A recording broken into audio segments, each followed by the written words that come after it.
Hello, everyone, and welcome to Moonride, where we're channeling the man in the moon. Look, everyone, first of all, I'm an American. A lot of the people who watch think that I'm from Australia or someplace else. I am not. I just moved here a year before Trump became president.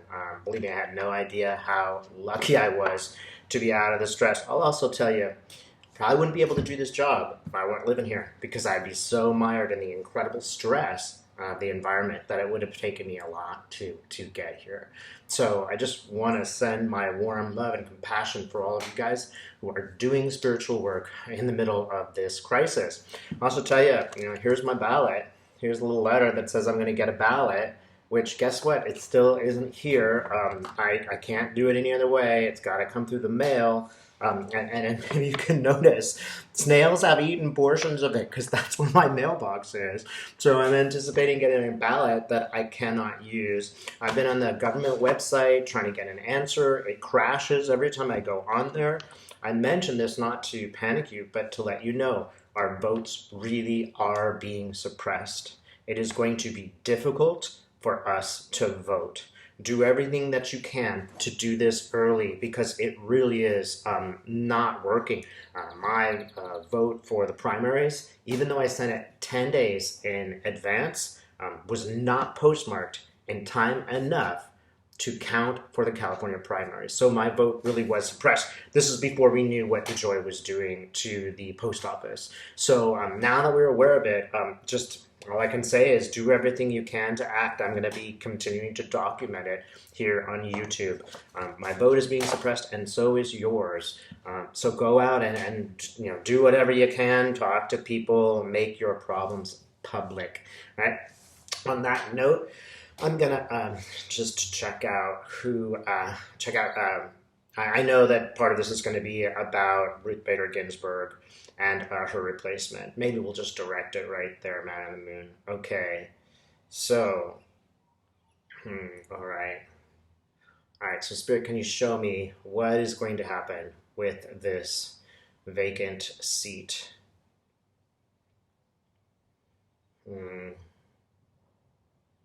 Interesting, I'm seeing a lot of people praying. A lot of people are there praying that this will not go the wrong way. And, we could really, our society could really fall into incredible, dangerous dysfunction if this happens, if they put somebody in there that we don't like, because it's no longer democratic. It's no longer based on a democracy. But, so what's going to happen with all this? Is the praying going to work? One thing that is positive is note that finally the left is going to have to get clever. And it's not going to be about, playing by these little rules all the time and, always being the good person and this, kind of bringing the coalition together. This is making, Nancy Pelosi think really, really well about what to do. So she's just an example of a lot of people doing this. It's like a chess match. It really is just everybody waiting for the other party to make a move and then see how the public likes it and all this stuff.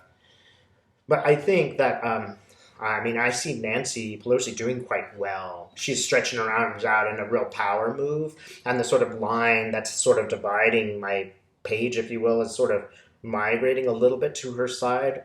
This is not going to be an easy situation at all. The tensions are really, really high right now, and they're going to get worse.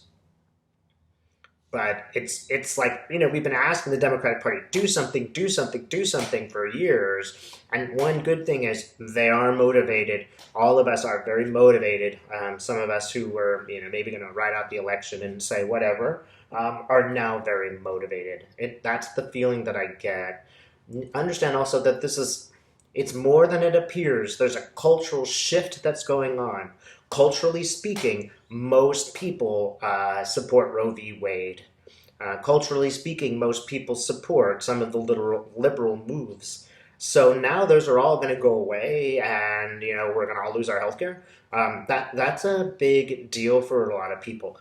So there is a shift going on, and the shift is really important also for younger people, because younger people, maybe even they can't vote, are watching all of this stuff happen They see it for what it is. They're not able to go to school or risking their lives when they go to school. So that's actually even more important. We will not, last forever. Younger people are going to come take our place, and they're going to have to find the solutions to these problems, and they're going to have to come to a conclusion about, the meaning of this era that we live in. And I get young people are much more focused and quite unhappy about what is happening around them. Also, a lot of unemployed people. Those unemployed people now have the time to hit the streets. That's what they seem to be doing. And again, younger people don't always vote because they're busy. But now they're less busy, and now they're looking at a very grim future of unemployment and difficulties. So this is a chance on a positive for Democrats to re-up their position, recreate who they are, to reach out to corners where they haven't really gone before. It's interesting, for example, that Bernie Sanders is really going on a campaign to protect all our votes, right? He's not necessarily supporting Biden or anybody else, although he has. But, this is a significant movement where that group of people, Bernie supporters, is putting in their own very productive critique, right? So a lot of forces are coming together, and they're going to be more powerful in the long run, whatever happens, and whoever is placed on the Supreme Court. So take some heart. This is just the moment that we're in right now. 3 months from now, the situation will be quite different, and we will be compelled to act and do our next move, right? So, are they going to get her in there? Are they going to get somebody in there? Let's just ask this. Will they get somebody in there before the election? No. I'm getting a no. She's like it's like a person arrives, but she's just like dots. She doesn't really materialize there. Might be even that they try to put her in there. They get really, they get fairly close, but it gets right to the edge. Before the election, there's some people on the right, they do not want to be put in the position where they have to choose someone before the election. There's just a couple of them, but I'm getting, Romney, Murkowski, and Collins are really thinking, I don't want to touch that one before this election, right? Keep in mind Mitt Romney is positioning himself to be the president in the future, right? And he wants to be a better Republican than him because he knows where this train wreck is going. So there's some people, maybe one more guy, I don't know who it is, who's thinking twice about it, who's wondering whether it seems like a guy in the Senate who's not so sure about this plan. I imagine he's somewhere in the middle. Maybe not. It may be that this guy really is just looking at a long-term future and thinking, maybe not. Okay. So let's ask, I'm going to ask one more time. Are we getting this? It's again, it's like, in Star Trek when they beam up to a new planet and they're like, and they got all the, lights, right? It's like little tiny little lights that represent the person as they arrive on the new planet. It's a little bit like that. And it's almost like she materializes, and I do get the sense that it's a woman, materializes, and then no, she's looking disappointed. Okay, and this has a feeling of a mistake, so the fact that they try and fail will be a bad thing for the Republicans. Let's try after. So the problem after is really a threat of total social unrest. If they try to push somebody through after the election, that also gives me the feeling of real, just that they're all really worried that there will be violence. I think there are enough protests that they are thinking twice, and there's a lot of anger around the protests from both sides. They are not so sure about stoking this fire. They also know that there's consequence because Biden should he win, is going to go in and just say, okay, we're going to have 20 Supreme Court justices. I'm going to pick the last 11.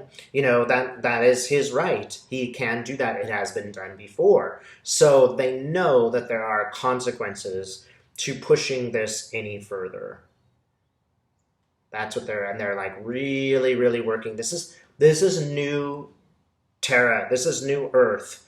They do not know where to balance themselves out.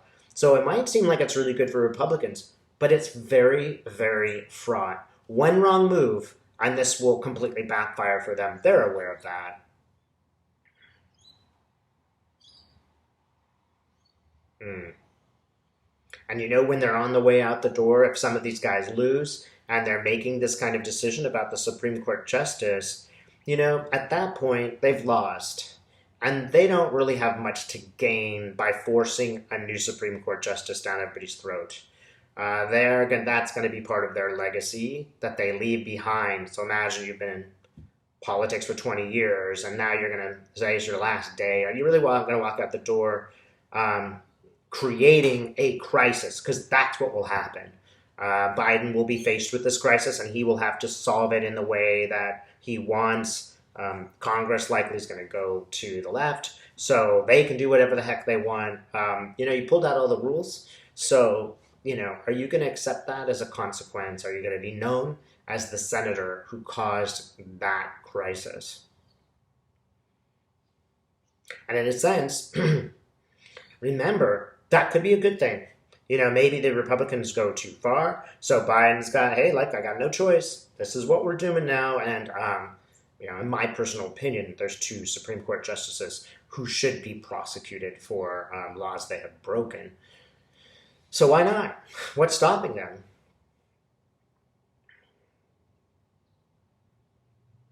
And it is compelling Biden to be very, very, tricky and not so nice all the time. Hmm.